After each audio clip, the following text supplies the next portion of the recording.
I'm not Newcastle. Good afternoon. What I want to talk about this afternoon is one example, hopefully, of what John's just been talking about. So as I walk through my slides, I hope you will have in the back of your mind, did I actually do what John told me I should have done, or did I get it wrong? I'm going to... I wish I knew what I was going to talk about, but it's on the slides and I can't see the slides.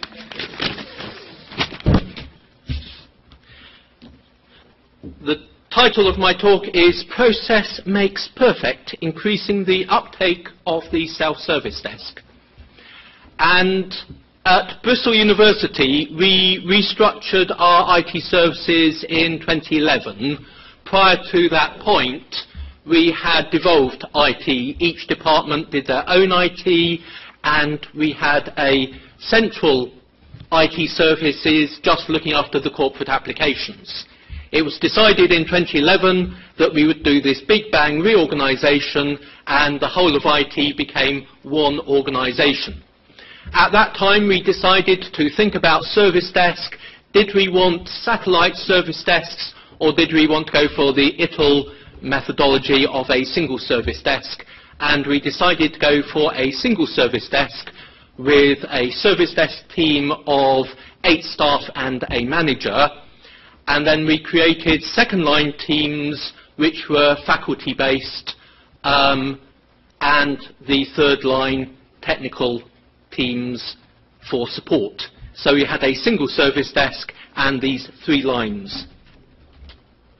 Thank you. We went out to tender in 2010 for this and awarded the contract for this new service desk to TOPdesk. And we initially set it up with 3 routes in for raising tickets. One was telephone calls to the central service desk. We also provided an email route in. People could send an email and that would automatically generate a ticket, but that then needed to be triaged by the service desk. And the third form was via a web portal.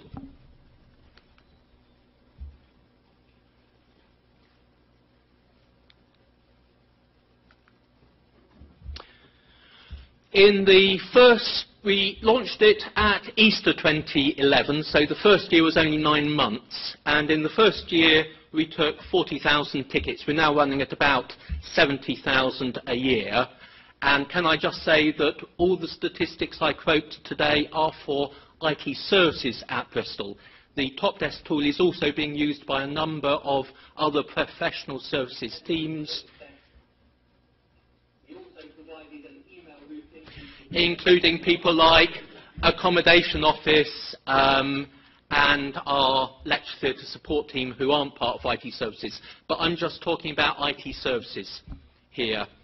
So in the first 9 months or so, we took 40,000 tickets, and of those, 31% came in via phone, 53% came in via email, and most of the rest came in through the web service portal.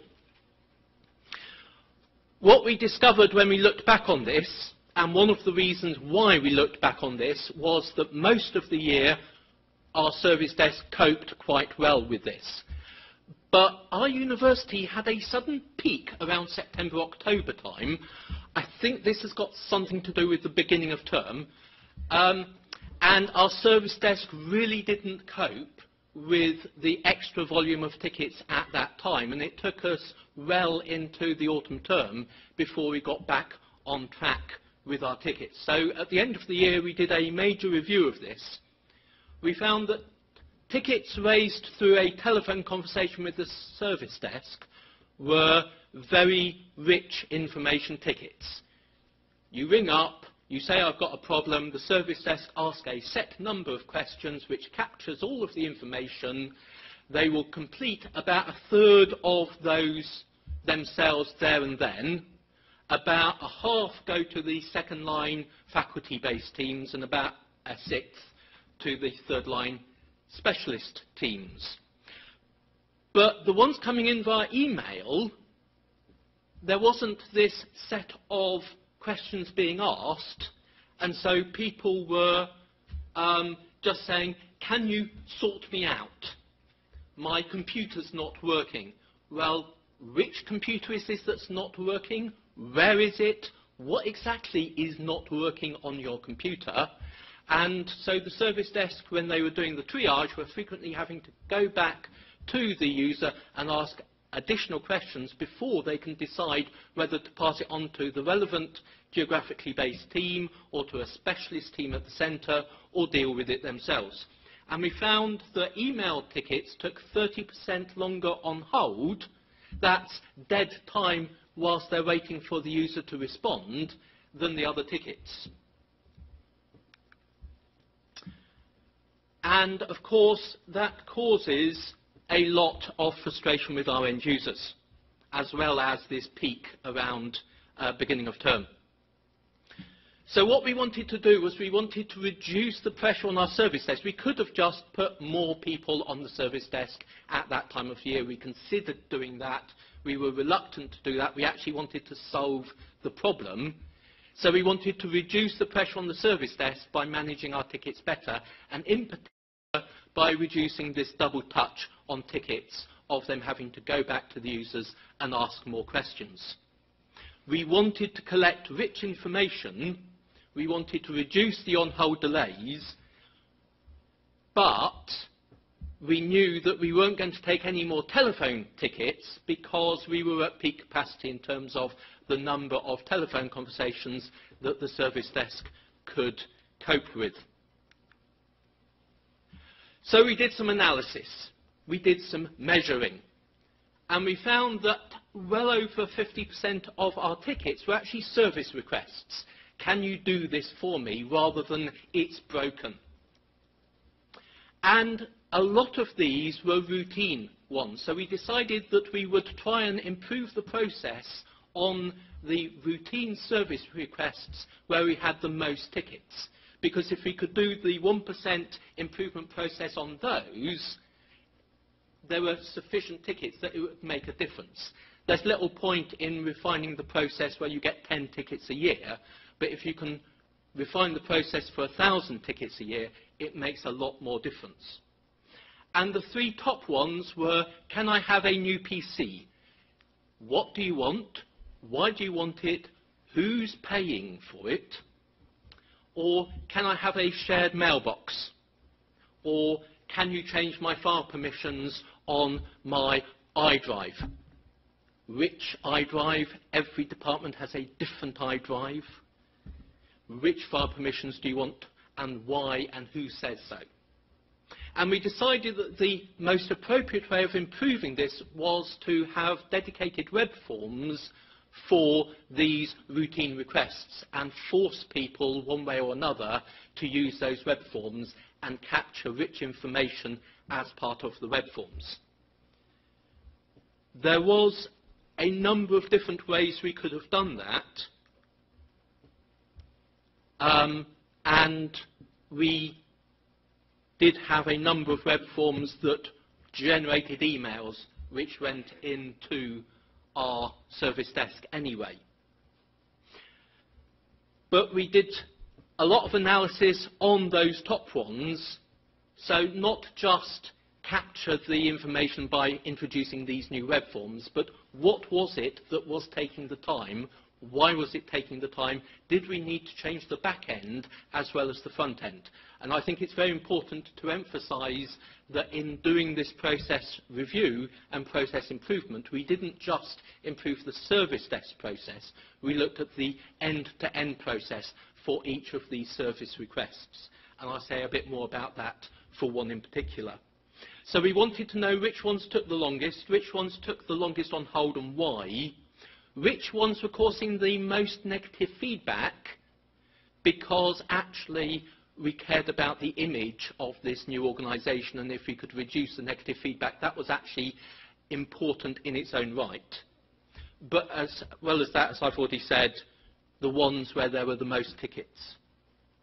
So we looked at web forms, and one of the questions was, do we just have web forms on our intranet and send them by email into TOPdesk and it will create these tickets?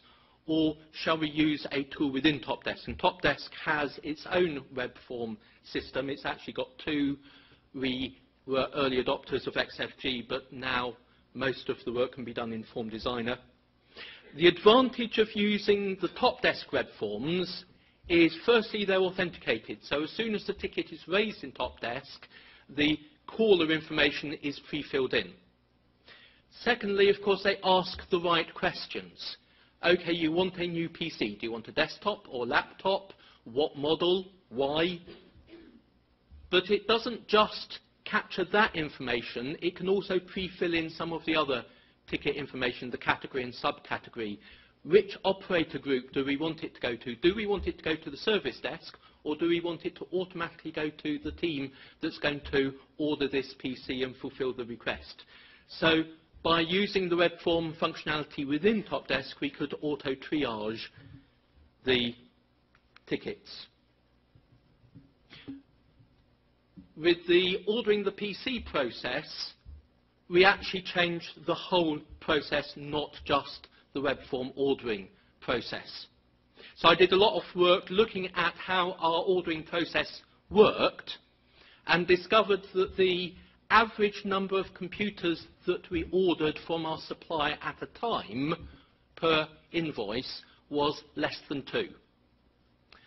Because someone would send in an email and say, I want a computer and I want one of these with this amount of memory and this amount of hard disk, and it has to have this shiny new screen and goodness knows whatever else. And the relevant team would place an order for one of those. And then they'd wait 3 weeks. And then it would arrive. And then they would contact the user and say, oh, by the way, what software did you want on it? And then it would wait a few days, and then the software would get installed, and then they would say, oh, where do you want it delivered to? And then it would arrive and get set up, and they'd connect the printer, which they usually forgot.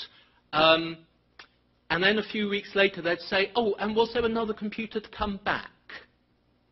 Because one of the things that we had, one of the things that we got a bit of stick from our registrar over was the number of computers we had deployed out there. And the answer was we were deploying more and more computers, but we were never disposing of the old ones. They would sit in a cupboard in the corner gathering dust, a bit like the red label things in your server room. So we created an intranet web page saying, why don't you buy one of these particular models? If you order one of these models, we'll keep it in stock so you'll get it quicker. And if you want to do this sort of application, you'll want that model, and if you want to do that application, you want that model, but actually the standard model is very good. It's got more memory than you'd have thought to ask for. And then when you click on the one that you want, it takes you to a TOPdesk web form which asks the right questions. And the important questions that it asks are, OK, is there one to come back? If so, type in its service tag, which is in our CMDB, which is in TOPdesk. So TOPdesk will then link the ticket to that asset so that we know it has to come back. When do you want it by? Some people want it tomorrow because they've only just realised that their postgrad is starting tomorrow. They didn't know before. Or they didn't know that they'd need a PC. Some people think and plan ahead. So they'll say, actually, I want it in a month's time when my postgraduate starts. So you can actually plan those, and you know how to prioritise between them. And who's going to pay? Is it coming from our budget, or is it coming from your budget? Because what you get is dependent on whose budget it's coming from.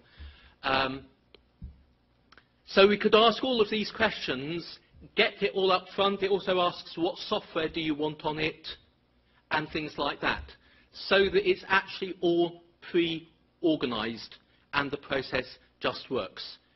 We now order 20, 50, whatever at a time, keep them in stock. And because we do that, because we can predict how many of each model we're going to buy a year, we knew approximately how many we bought a year, but we couldn't say how many of each model we would buy each year. Because we know that information, when we went out to mini tender last summer, we actually got a much better price from our suppliers. We actually changed supplier, but we would have got a much better price even if we'd stayed with the same supplier, significantly less, because we now bulk order standard models. We still do 15–20% specialist because we're a research university and there are always going to be the people who have to have the biggest, best machine. But now, instead of 25% of machines being the standard model, it's something like 75–80% of machines are one of those 3 standard models of desktop, 3 standard models of laptop. And so we have tremendously improved that process end to end, including the request in the service desk. So when I review back now, 4 years on, having introduced these web forms, having refined some of the processes behind them, what the impact is, firstly, self-service has gone up from 12% to 26%. Email has come down from 53% to 37%. Telephones stayed about the same volume. The percentage has come down because the number of tickets has gone up. We also do counter queries where someone comes to our counter and asks, can I borrow a scanner, can I top up my printer credits, etc. And we record those as tickets within our service desk, but they are quick logs which are opened, completed within one transaction. Literally one click of the mouse, it creates and completes a ticket in one go. That's gone up to 12%. But what amazed me, and actually it comes back to the collateral benefits of our last talk, is that tickets are completed 20% faster, great. 10% less time on hold, great. But that is across the board. Even our email tickets are 20% faster and 10% less on hold because we have improved the whole process. We have segregated the routine from the non-routine. And that has given us the extra capacity in our service desk to process tickets quicker. And our users are getting used to the fact that actually they need to provide quality of information if they want a quick turnaround. So I am delighted with those results, and I am very much of the opinion that we do need to move from ad hoc through to optimised. I wouldn't like to suggest that I'm all the way to the right-hand side yet, but in 4 years we have made a very good start on that journey. Thank you, and I'm quite happy to take questions if there's time.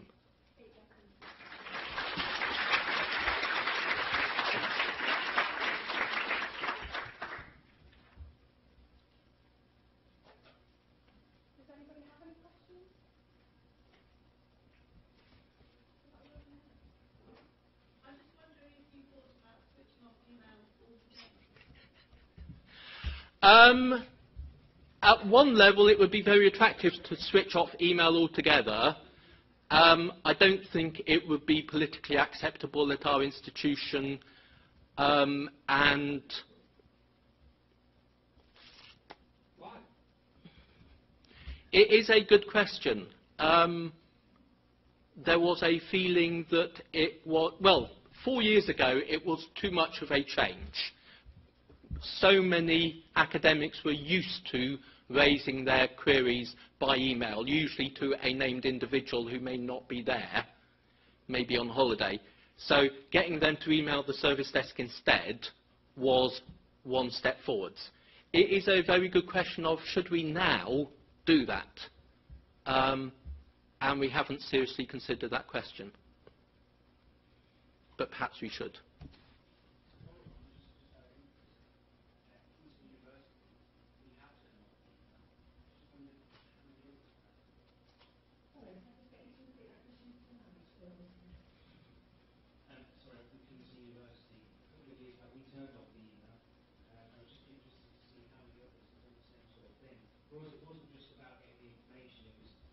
real spam that was just coming through constantly. Did anybody else? Okay, not many. So, in contrast, how many people do accept tickets by email?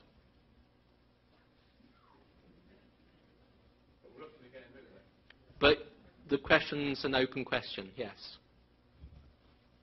Will it not be more efficient, or will it not be nicer to just kind of encourage, or get the message out there that we'll accept the email, but it will take a longer wait, and encourage people to take away from it? One of the things that we have done is to look to see how many tickets a typical person raises per year. So our students, it's less than one per student per year. And frankly, email is probably the most appropriate way for most of them. For staff, most staff only raise a few tickets a year. There are some key staff who raise lots and lots of tickets, often on behalf of other people. And what we've done is we've said to them, if they use the self-service portal, they can track their tickets. Also, if they use the self-service portal, they're allowed to assign the priority. If they email us, we assign the priority according to how much we care. If they use the self-service, they can change the priority. Most of them don't change the priority. It's set at a default middle of the range, and most of them don't change it. But they can do so. And so it's targeting the people where it will make the most difference. And by and large, our high-volume users are using the self-service.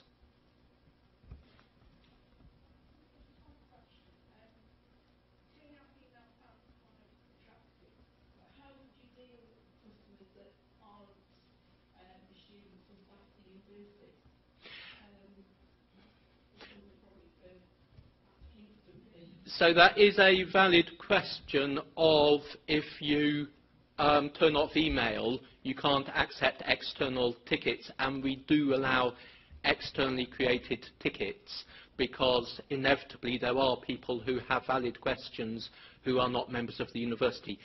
For accommodation office, at present, and we're looking to change this, but at present, accommodation office are dealing with tickets from UCAS students who aren't part of our system, don't have log-on credentials, and so we do actually have a separate web form for them, which is an unauthenticated web form, so that they can raise tickets without being members of the university. And we could do that within TOPdesk if we wanted to, but I do think that there are times when email is actually the most appropriate way of raising a ticket.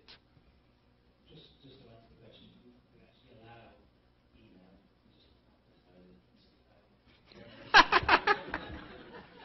have one that the swipe, and that's how We also, our emails go to Google first, and then TOPdesk sucks them in from Google, and if we get a lot of spam from one place, we will go to Google and train Google up to detect them as spam and to put them in the spam folder before TOPdesk receives them. You mentioned that there were the three forms that you primarily targeted. Success of those, have you expanded the scope to introduce new forms, or are you... Yes, we've got about 20 or 30 web forms now. We've got quite a lot for our telephone services, but we've got about 10 or 15 key web forms plus a generic one, but we do have some other fairly specialist ones. And do you still accept emails and telephone calls for those requests, or do you deflect them to the form? For certain ones where inevitably they never give us enough information, so requesting a new PC, setting file permissions, we do actually deflect them onto the web form. Sorry, I can't answer that by email. There is this web form. If you fill in the web form, then we will be able to capture the right information and process it. And some people really don't like that, but most of them do it. Thank you.